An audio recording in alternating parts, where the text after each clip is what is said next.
Alright, just a quick difference on modern points you buy at the store and when you find you have a set of new old stock that you've had in your storage or toolbox for I guess 20 years.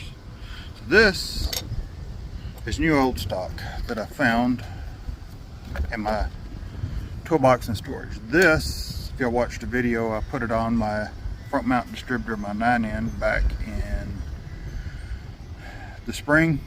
So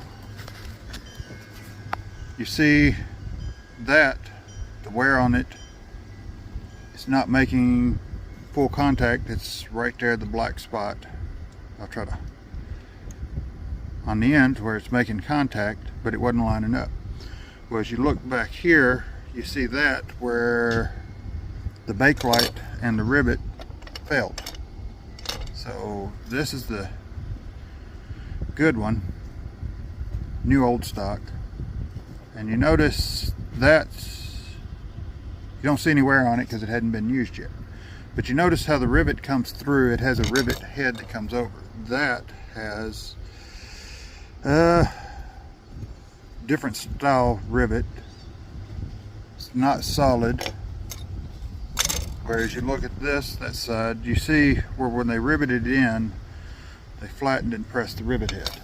If we look here, the connector, you notice it's a hole where it makes contact, so it doesn't have to make contact full. And you notice this has got a kind of a copper look to it. Actually, I think it is copper. This, I don't know if it's pot metal or aluminum. I'm gonna say it's pot metal. And then, like I said, again, going back, you see the hole is hollow, and you can see the black on it. There we go. That's where it was making contact. So that's Chinese points.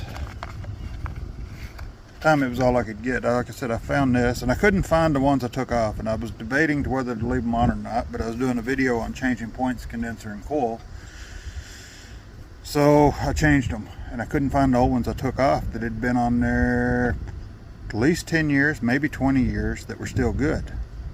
But I was changing them out because they were old and the condenser had failed.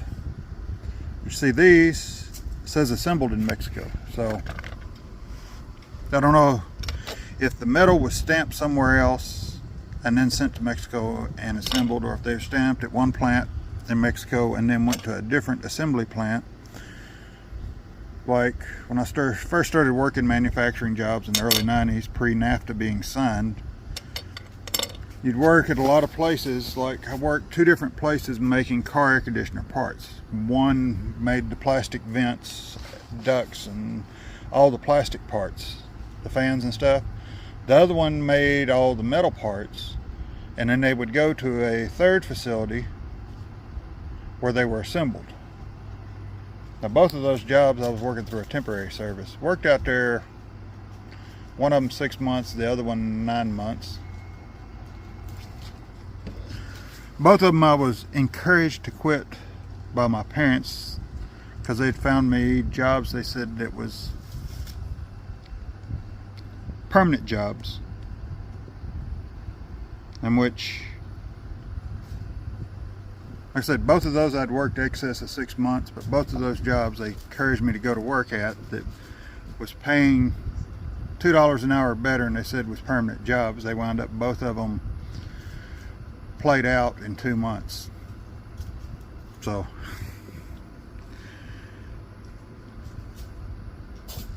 of course, neither one of them I liked the jobs that I'd found on my own. That parents didn't like me working because I was working through a temporary service.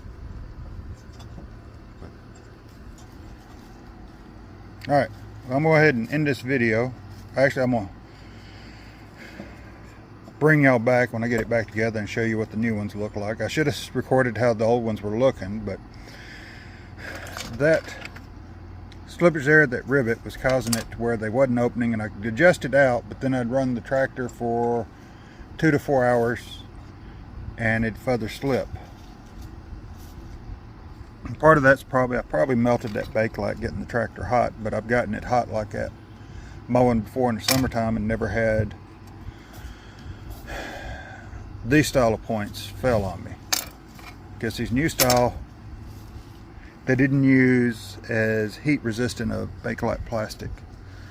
But also, as I look at that, I'm not seeing any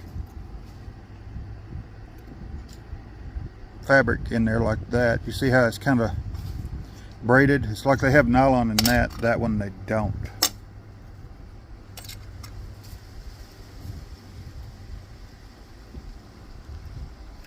Because usually your Bakelite with some kind of cloth fabric in it comes out when you look at it, and it looks more like something 3D printed than plastic molded.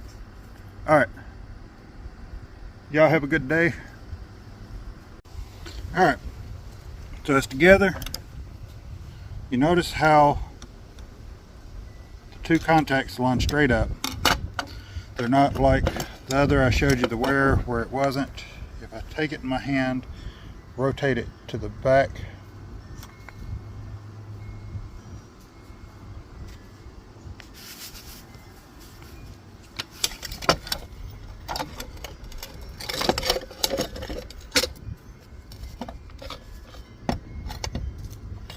let me get that to where y'all can see. See when I rotate, how that opens and closes. And we're not going to see a spark because it's not installed on the tractor. And unlike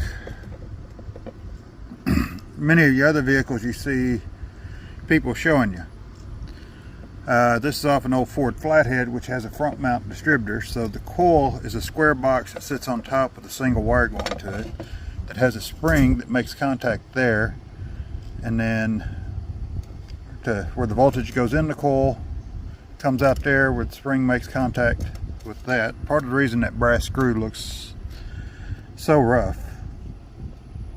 It comes in there, allows the points to come in there, receive charge there. And I'll put this gasket back on here. It helps keep moisture out,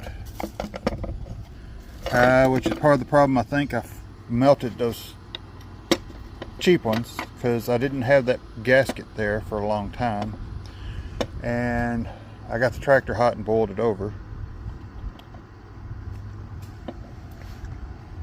Mowing too heavy a grass for it. But as you can see, it goes like that, and you have the distributor receives voltage.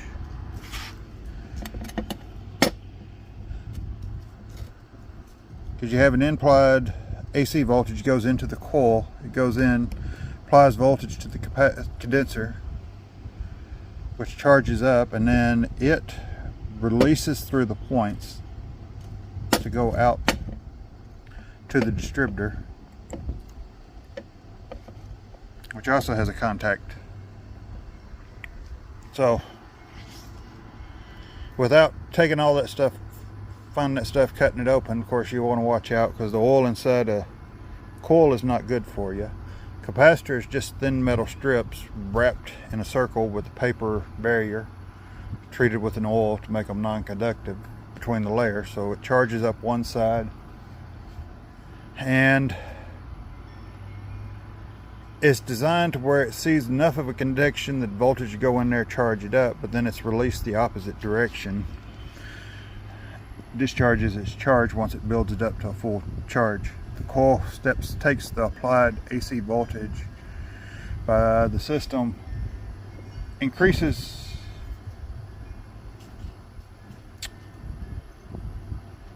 the voltage, but reduces the amperage to give you a spark.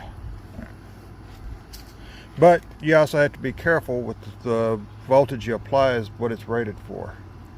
If you're using, like most of the coils you buy for the 9N, 2N, and 8N flathead, with the flathead motors, is a 6-volt coil, which you have to run a ballast resistor or a transformer to reduce step your voltage down from 12 volt to 6 volt.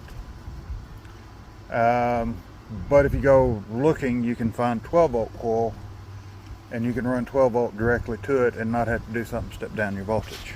All right, y'all have a good day. I'm gonna put this on the tractor and move some dirt. Yeah, y'all take care.